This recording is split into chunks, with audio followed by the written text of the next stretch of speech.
दोस्तों नमस्कार। भूल जाइए इस देश में बेरोजगारी है, महंगाई है, आर्थिक स्थितियां डामाडोल है। इस देश के भीतर में छात्रों को पढ़ाई मिल पा रही है या नहीं मिल पा रही है। भूल जाइए डिग्री लेने के बाद किस कतार में इस देश का युवा खड़ा है, कितनी बड़ी तादाद में पढ़ाई के लिए लोग देश छोड़ रहे हैं, कितनी बड़ी तादाद में इस देश के व्यापारी वर्ग, इस देश का किसान वर्ग, इस देश का मजदूर वर्ग किन परेशानियों से जूझ रहा है। भूल जाइए और जरा सोचना शुरू कीजिए कि आप जो देख रहे हैं और आपकी कानों में जो कमेंट्री चल रही है, अगर वाकई वो घृणा और नफरत को फैला रही है और हर दिन 370 मिनट तक इस देश के राष्ट्रीय न्यूज चैनलों में अगर यही कुछ परोसा जा रहा है, जहां से आपकी आंखों के सामने और कानों में गूंजते हुए शब्द या तो हिंदू मुस्लिम की दिशा में चले जाएं या दलित आदिवासी या इस देश के भीतर में राजनीतिक मुद्दों को लेकर भी इस बात से चोट करें कि दरअसल आप तभी तक मौजूद हैं जब तक आप सामने वाले पर हमला नहीं करते हैं, या सामने वाला हमला कर देगा और आपको सत्ता ही बचाएगी। तो ऐसे में कानून का राज हो, संविधान का सवाल हो, या इस देश से जुड़े उन मुद्दों को लेकर सवाल हो जहां पर लगता हो देश को कैसे आगे बढ़ना चाहिए, ये सारी चीजें धरी की धरी रह जाएगी। 370 मिनट हर दिन बहुत बड़े होते हैं।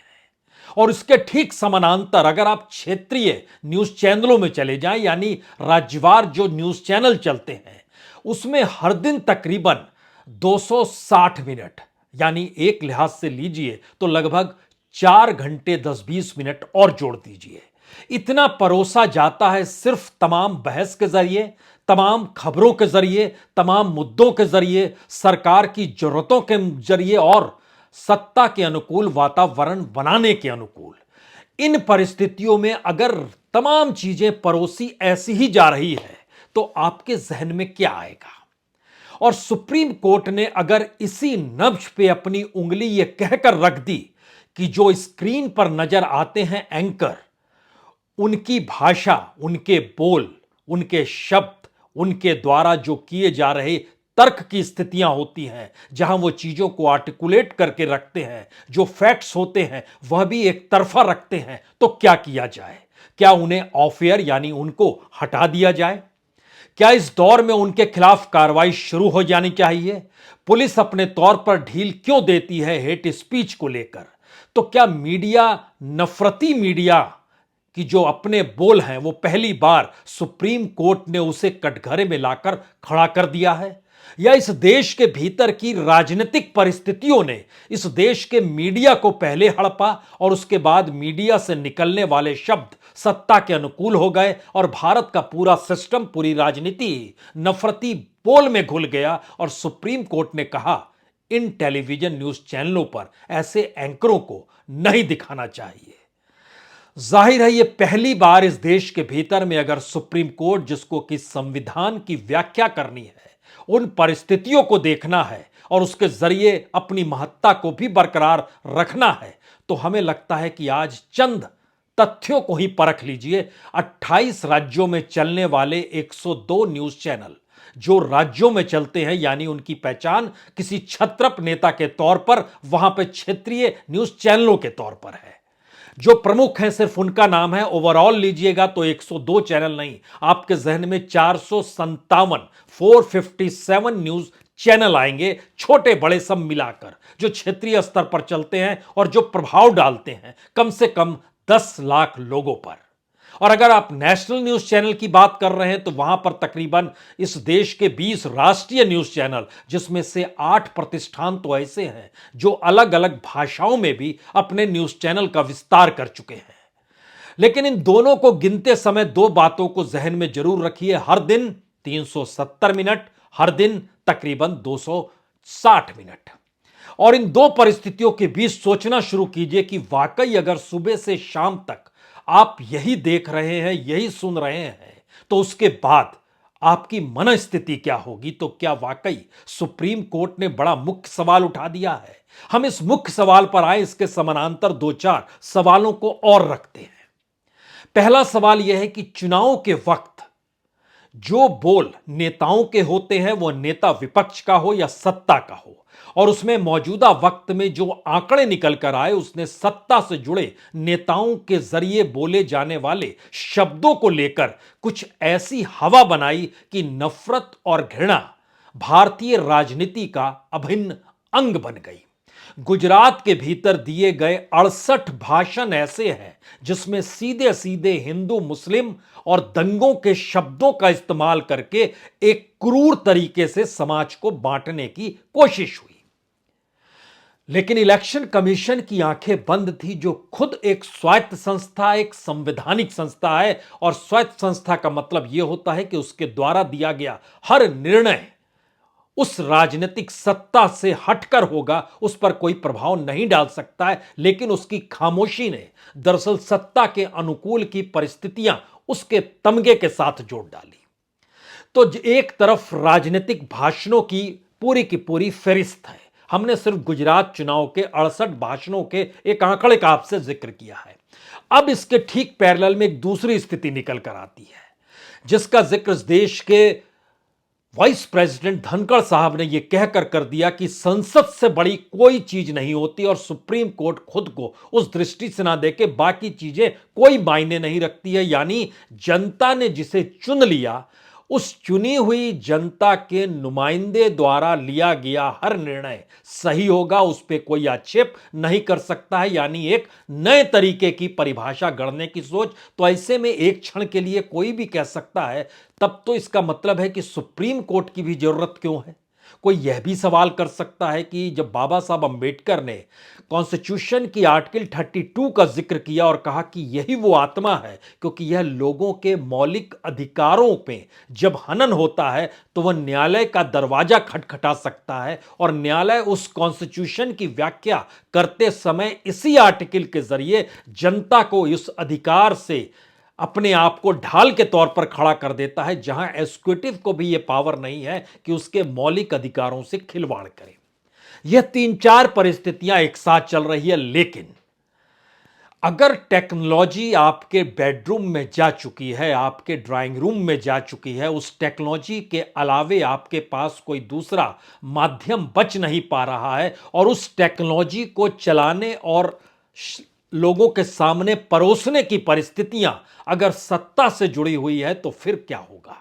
यह पहला सवाल है। दूसरा सवाल है कि उस माध्यम में काम करने वाले लोगों की जो पूरी कतार है, उसमें जो स्क्रीन पर चेहरे नजर आते हैं वो संपादक नहीं होते हैं। कुछ जगहों पर संपादक भी आते हैं, राष्ट्रीय न्यूज चैनलों में भी कुछ जगहों पर जो संपादक यानी यहां तक कि जो मालिकान है वह भी स्क्रीन पर आते हैं। लेकिन तमाम जगहों पे खूबसूरती और शब्दों को अनुकूल रखने की परिस्थितियों के हुनरमंद लोग ही पत्रकार कहलाते हैं, और वो स्क्रीन पर आकर बैठ जाते हैं। उनके पीछे जो चल रहा होता है और आगे जो टेलीप्रॉम्प्टर चल रहा होता है, इन दोनों का समावेश उनको एक ऐसी दिशा में लेते चला जाता है जहां पर उस अपने संस्थान को खड़ा करने का बिजनेस मॉडल काम कर रहा होता है। हर न्यूज चैनल के पीछे एक पूंजी लगी होती है, उस पूंजी को मुनाफे में तब्दील करने के लिए अलग अलग तंत्र होते हैं। उस तंत्र के भीतर अगर राजनीतिक सत्ता इस देश की घुस चुकी हो, जहां पर टीआरपी और एडवर्टाइजमेंट से आगे राजनीतिक सत्ता ही हजारों करोड़ रुपए इस देश के टैक्स पेयर का पैसा हो या इस देश की संपत्ति हो, अगर वो मीडिया के भीतर अपने प्रोपेगेंडा और एजेंडा को लेकर जा रही हो और लगातार उसको दबाव में हो कि आपको इसको परोसना होगा तभी इसको लाभ होगा, तो बिजनेस मॉडल का पहला नियम है कि आप उन बातों को मान लीजिए। और जब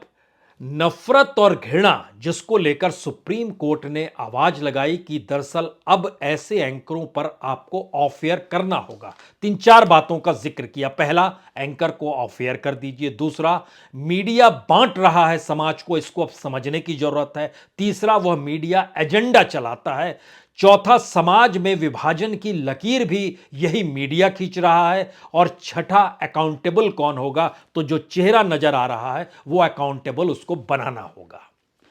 अब इस पूरी फिलॉसफी के पीछे भारत के भीतर का जो उस मीडिया तंत्र को आज परखने की कोशिश भी कर लीजिए, जो इस देश के भीतर में एजेंडा चला रहा है, नफरत बांट रहा है, घृणा फैला रहा है, समाज के भीतर ऐसी ऐसी चीजों को परोस रहा है जिसकी जरूरत होनी नहीं चाहिए, लेकिन ये किसकी जरूरत है और किसे लाभ पहुंचाती है। अगर राजनीतिक सत्ता भारत को बेचने तक की ताकत दे देती है, वह बेचने के माध्यम हो सकता है अलग अलग तरीके से हो, डिसइन्वेस्टमेंट के नाम पर हो, प्राइवेटाइजेशन के नाम पर हो, या उसको कहीं ना कहीं किसी ना किसी रूप में कोई भी कीमत, जिसको हम लोग मोनेटाइजेशन कहते हैं, उसके जरिए हो रहा हो। तो राजनीतिक सत्ता की जो पूरी इकोनॉमी का तंत्र है, अगर इस देश के कॉरपोरेट से जुड़ा हुआ हो, वो कॉरपोरेट धीरे धीरे उस मीडिया को शेयर्स के साथ अपने हाथ में ले चुके हो, तो पूरा बिजनेस ही दरअसल उस राजनीतिक सत्ता के हिसाब से चल रहा होगा और राजनीतिक सत्ता उसे मुनाफा दे रही होगी, और मुनाफा और सत्ता चलाने की प्रक्रिया के बीच में वह जर्नलिज्म और वह पत्रकारिता होगी जो ब्लेयर और कहे एक लिहाज से वह काली चादर में लिपटी हुई दिखाई दे रही होगी। और तो सुप्रीम कोर्ट अगर वहां पर उंगली रख रहा है तो दो सवाल फिर जहन में। अगर मीडिया पर नकेल कस दी जाए इस देश के भीतर में और सुप्रीम कोर्ट अपनी कमेटी बनाकर कहे अब हम निगरानी करेंगे और देखेंगे कि कौन सा मीडिया सही काम कर रहा है या नहीं कर रहा है, क्योंकि सुप्रीम कोर्ट ने मीडिया पर निगरानी करने वाले संस्थाओं पर भी उंगली उठाई और दिल्ली पुलिस या कोई भी पुलिस हो उसको लेकर भी कुछ सवाल किया कि फला जगह हेट स्पीच हो रही थी। उन्होंने एक न्यूज चैनल और एक एंकर का नाम तक लिया जो तमाम जगहों पर हिंदू राष्ट्र वाहिनी के तहत गूंजता हुआ चेहरा और मचलती हुई आवाज के साथ निखर कर आता है। निखर कर आता है, दरअसल ये बिजनेस टर्म है। कौन निखरता है, कैसे निखरता है, कौन बांटता है, कैसे बांटता है, कौन हिंदू मुस्लिम को लेकर कड़वाहट पैदा करता है, कैसे करता है, कौन जातियों के नाम पर हिंसक परिस्थितियों को पैदा करता है, और इन सब के बीच सरकार की कोई एडवाइजरी नहीं होती है। एडवाइजरी सिर्फ एक ही काम करती है कि सरकार के अनुकूल आपको लगातार मीडिया को चलाना है। और जो 370 मिनट का हमने जिक्र किया नेशनल न्यूज चैनल पर और 240 मिनट का जो जिक्र किया रीजनल न्यूज चैनल पर, तो इसके पीछे की उस फिलॉसफी को समझिए कि भारत सरकार या राज्य सरकारों के जो अलग अलग माध्यम इंस्टीट्यूशन के तौर पर काम करते हैं, वह भी निगरानी करते हैं इन मीडिया संस्थानों की। और इन मीडिया संस्थानों की निगरानी करते वक्त उनकी दृष्टि इसी बात को लेकर होती है कि कौन सा संपादक सत्ता के विपरीत जा रहा है, कौन सा संस्थान और उसके मालिकान सत्ता के खिलाफ जा रहे हैं, उनके खिलाफ कौन सी कार्रवाई होनी चाहिए। यह बहुत छुपा हुआ तंत्र नहीं है, यह बड़ा खुला तंत्र है। और जब आप डराने निकलते हैं और अपने अनुकूल करने किसी को निकलते हैं तो इस तंत्र को खुला खेल कहते हैं। इस खुले खेल के पीछे के उस पूंजी को अब जरा समझने की कोशिश कीजिए। जो टेलीविजन मीडिया के भीतर विज्ञापनों की पूंजी रही, उस पूंजी से लगभग 3 गुना ज्यादा इस देश की सत्ता ने अपने प्रोपेगेंडा और प्रचार के लिए उन्हीं माध्यमों को चुना जिनका काम जर्नलिज्म करते हुए टीआरपी बटोरना और टीआरपी के जरिए मार्केट को दिखलाना कि हम सबसे ज्यादा देखे जाते हैं, तो एडवर्टीजमेंट हमारे यहां चलाइए। और उसकी जो पूंजी थी वह तकरीबन 5-6-7 हजार करोड़ के भीतर में नेशनल न्यूज चैनल के भीतर रेंग रही थी। सरकार एक झटके में आई और उसने कहा हम तो अपने ही बूते 5,000 करोड़ रुपया आपको दे देते हैं। तो एक झटके में वह तमाम न्यूज चैनल उन्हीं भाषा का, उसी राजनीतिक सोच का, उसी एजेंडे का, उसी नफरत और घृणा को परोसने की दिशा में आ गए, क्योंकि बिजनेस मॉडल कहता है पैसा लाइए,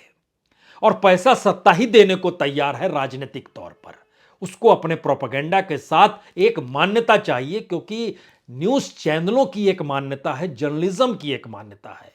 और उसके कवच के साथ जब आप राजनीति करते हुए मैदान में उतरते हैं तो आप सच्चे दिखाई दें, भोले भाले दिखाई दें और जनता के अनुकूल दिखाई दें, इसके लिए एक पूरा प्रोपेगेंडा का चेहरा रखा जाता है। तो इस देश के भीतर में 3 सवाल सुप्रीम कोर्ट को लेकर भी कोई भी कर सकता है। कैसे संभव है कि इस देश के भीतर में माइनॉरिटीज को, मुसलमानों को एक झटके में राजनीतिक सत्ता ने दरकिनार यह कहकर कर दिया कि हमें आपके वोट की जरूरत नहीं है। पहला सवाल। दूसरा सवाल, इस देश के भीतर में इतने संसाधन नहीं हैं कि इस देश में हर शख्स को सत्ता और सरकार हर चीज मुहैया करा दे। उसकी लिमिटेशन है, जनसंख्या ज्यादा है। तो वोट बैंक जिस लिहाज से समेटा गया, उसी लिहाज से पॉलिसी को भी क्या लाया गया, और पॉलिसी भी अपने वोट बैंक के अनुकूल बनाई गई। ये दूसरा सवाल। तीसरा सवाल, इनको जो चलाने वाले लोग हैं, जो चलाते हैं, अगर वो सत्ता के अनुकूल नहीं हो और उस मीडिया और उस बिजनेस मॉडल के अनुकूल नहीं हो जिसके जरिए उसका ग्रोथ लगातार होते चला जाए, और इन सब में कहीं ना कहीं टेक्नोलॉजी धीरे धीरे शामिल होती चली गई, तो जिस डेमोक्रेसी के भीतर घृणा और नफरत नहीं होनी चाहिए, उस डेमोक्रेसी को ही जब टेक्नोलॉजी, मीडिया, पूंजी और सत्ता के गठजोड़ ने हड़प लिया, तो उसके बाद किस मीडिया के किस एंकर को लेकर कैसा सवाल किया जाए, यह सवाल कोई भी कर सकता है। लेकिन दूसरा सवाल यहीं से खड़ा होता है कि आखिर कोई डर होगा या नहीं होगा, सुप्रीम कोर्ट की मौजूदगी होनी चाहिए या नहीं होनी चाहिए, इस देश के तमाम इंस्टीट्यूशन काम कर रहे हैं या नहीं कर रहे हैं, और आखिर में रूल ऑफ लॉ इस देश में चलता है या नहीं चलता है, या मनमाफिक जिसे मन चाहे जो मन चाहे वो परोस सकता है क्या। अगर आप ध्यान दीजिए तो जो मन चाहे परोसने की स्थिति में कोई नहीं है, सभी बंधे हुए हैं नियम कायदों से। वह नियम कायदे कौन बना रहा है, और उन नियम कायदों से हटकर जो बना रहा है उससे हटकर अगर आप जर्नलिज्म का सोचते हैं तो आपके सामने मुश्किल तो नहीं आ जाती है, और मुश्किल आती है तो उसका निदान क्या होगा। इसका कोई रास्ता इस समाज के भीतर है, और इस देश के भीतर की परिस्थितियों में मीडिया ऐसा नहीं है। ये जो नेशनल मीडिया और कुछ रीजनल मीडियाज के जो सीनियर मोस्ट होते हैं, उनको हो सकता है पैसा बहुत मिल रहा हो, लेकिन जो निचले स्तर पे काम कर रहे हैं इस देश के भीतर में तमाम मीडिया में, उनकी कोई आर्थिक परिस्थितियां बेहतर नहीं होती है। वो ईएमआई पर जिंदगी अभी भी चला रहे हैं। लेकिन असल सवाल हम लोग पीछे छोड़ा है। इस देश को बांटने और नफरत और घृणा को परोसने पर नकेल कौन कसेगा, कैसे कसेगा। अब यहां पर आता है कि जब इस देश के वाइस प्रेसिडेंट ने कहा कि संसद से बड़ी तो सुप्रीम कोर्ट भी नहीं, उसका भी क्या महत्व, और उसके बाद दुनिया भर की बहस इस देश के भीतर चलने लगी, तो हमें लगा क्यों नहीं संसद के भीतर भी जो भाषण दिए जाते हैं उसमें कितने नफरती बोल होते हैं या कितना घृणा के शब्दों को आश्रय होता है। 2014 से 2019, उसके बाद का डाटा हम नहीं बता रहे हैं, या उसका बाद का डाटा हमारे पास पूरा आकलन नहीं आया, लेकिन 2014 से 2019 तक लगभग 117 इश्यूज पर जब पार्लियामेंट के भीतर बहस हुई, तो आपको जानकर हैरत होगी कि अलग अलग क्षेत्रों से जुड़े मुद्दे, वह हो सकता है राफेल हो, वह हो सकता है धारा 370 हो, वह हो सकता है अयोध्या को लेकर हो, वह हो सकता है सबरमिला हो, वह हो सकता है कोई भी ऐसे सवाल जो लोगों से जुड़े हुए हो, किसानों के सवाल भी आप जोड़ सकते हैं इसमें। हर मुद्दों को लेकर जो 117 मुद्दों पर जो चर्चा हुई, उन 170 मुद्दों के बीच में जो नफरत और घृणा के बोल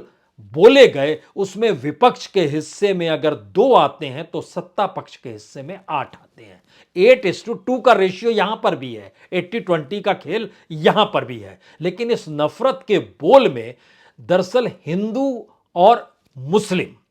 या जातियों को लेकर जो सवाल उठे पार्लियामेंट के भीतर, अगर उसको भी सुप्रीम कोर्ट सामने बुला के पढ़ना शुरू करे तो वो हैरत में आ जाएगा कि दरअसल लोकतंत्र के मंदिर के भीतर भी नफरत और घृणा के बोल, वह हर बहस में औसतन जो बहस का हिस्सा था उसमें 1 घंटे में लगभग 7 मिनट्स नफरत और घृणा के शब्द आएंगे आपको। तो आप नकेल कहां कैसे कसें, किस रूप में कसें, और जब ऊपर से चीजें कसी नहीं जाएंगी तो निचले स्तर पर। लेकिन यहां फिर सवाल फोर्थ स्टेट का है, मीडिया का है, जिसका काम है निगरानी रखना, सत्ता पर निगरानी रखना। लेकिन वही अगर सत्ता अनुकूल हो जाए और सुप्रीम कोर्ट को यह फील हो गया कि यह नफरत परोस रहे हैं, तो मतलब बहुत साफ है कि सत्ता अनुकूल होते हुए क्या सत्ता नफरत परोस रही है। उस पर कौन नकेल कसेगा? वो तो कहती है जनता ने हमें चुना है, और जनता को चुनने के दौरान जिन शब्दों का इस्तेमाल होता है, हमने आपको गुजरात के वक्त में आपको 68 भाषणों का जिक्र किया, लेकिन हम आपको बताते हैं कि उससे पहले उत्तर प्रदेश के चुनाव में लगभग 129 भाषण ऐसे हैं अलग अलग जगहों पर दिए गए हर राजनीतिक दल के द्वारा। उसमें बार बार बीजेपी इसलिए अव्वल आ जाती है क्योंकि उनके नेताओं को भाषण ज्यादा मायने रखने लगते हैं, और वह जो घृणा के शब्द थे वो हो सकता है कब्रिस्तान से निकला हुआ शब्द हो, या इस तरीके से अलग अलग इन शब्दों के साए तले इस देश के प्रधानमंत्री भी आए और गृहमंत्री भी आए। इस देश के अलग अलग हिस्सों में कैबिनेट मिनिस्टर से जुड़े हुए और राज्य मंत्रियों से जुड़े हुए 24 मंत्री भी आए। विपक्ष के नेता के तौर पर लगभग 16 विपक्षी नेता भी आए जिन्होंने उत्तर प्रदेश में इस तरीके के भाषण दिया। उसमें समाजवादी पार्टी का जिक्र भी है, उसमें कांग्रेस का भी जिक्र है, उसमें बीजेपी का भी जिक्र है, छोटी छोटी पार्टियों का भी जिक्र है। तो इस परिस्थिति में अगर वाकई नकेल फोर्थ स्टेट पर कस दी जाए और वो ईमानदारी के साथ काम करने लगे, तो फिर नफरत के बोल और घृणा के बोल नहीं रहेंगे, फिर महंगाई का जिक्र होगा, बेरोजगारी का जिक्र होगा, इस देश की अर्थव्यवस्था का जिक्र होगा, बिगड़ी हुई परिस्थितियों में भारत के व्यापार घाटे का जिक्र होगा, और आखिरी जिक्र हो सकता है, आप इस पर भी कार्यक्रम कर दें कि दरअसल भारत का जो रक्षा बजट है तकरीबन 5 लाख करोड़ का, उससे कहीं ज्यादा पैसा हम चीन को व्यापारिक लाभ दे रहे हैं। 8 लाख करोड़ का लाभ उसे हम दे रहे हैं हर साल, और हमारा रक्षा बजट आता है 5 लाख करोड़ का, और उसका रक्षा बजट हर भारत के साथ की घटना के बाद बढ़ते चला जाता है और भारत चीन के साथ व्यापार बढ़ाते चला जाता है। तब आप उस बेसिक तंत्र पर आएंगे जहां पर इस देश की गवर्नेंस को लेकर मीडिया सवाल खड़ा कर रही होगी। वही खामोशी है तो फिर घृणा के शब्द 370 मिनट, नफरत के शब्द 240 मिनट, इस देश के भीतर में 457 चैनल, राष्ट्रीय चैनल के तौर पर 20 चैनल, उसमें भी 8 चैनलों के अलग अलग भाषाओं के चैनल, राज्य स्तर पर 102 चैनल जिनका प्रभाव है, इन सब को लेकर कटघरे में खड़ा कर दिया जाए या इस पर एक दिन के लिए बैन लगा दिया जाए और देखा जाए उस दिन देश कैसे चलता है। क्योंकि सुप्रीम कोर्ट खुले तौर पर यह कह रहा है अखबार से नहीं बल्कि टेलीविजन का असर कहीं ज्यादा होता है, और इस पर अब जरूरत है नकेल कसने की। इंतजार करते हैं यह भी कहीं उस भाषण का हिस्सा बनना रह जाए। बहुत बहुत शुक्रिया जो पार्लियामेंट में दिया जाता है। बहुत बहुत शुक्रिया, बहुत बहुत शुक्रिया।